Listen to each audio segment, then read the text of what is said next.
Hello Nursery. Today is a very special day because it's World Book Day.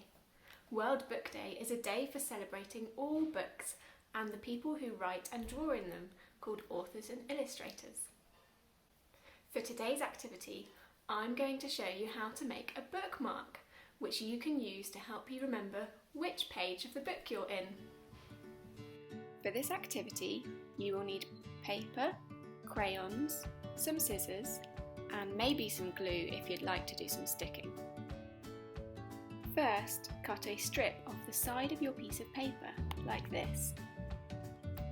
That's going to be your bookmark. And now, all you have to do is decorate it. I've chosen to do lots of different shapes in different colours.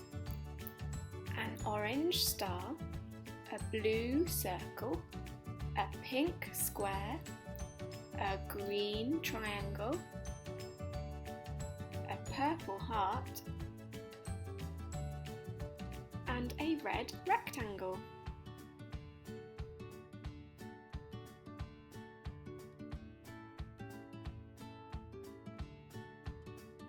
Now I can put my new bookmark into my book and remember what page I'm on.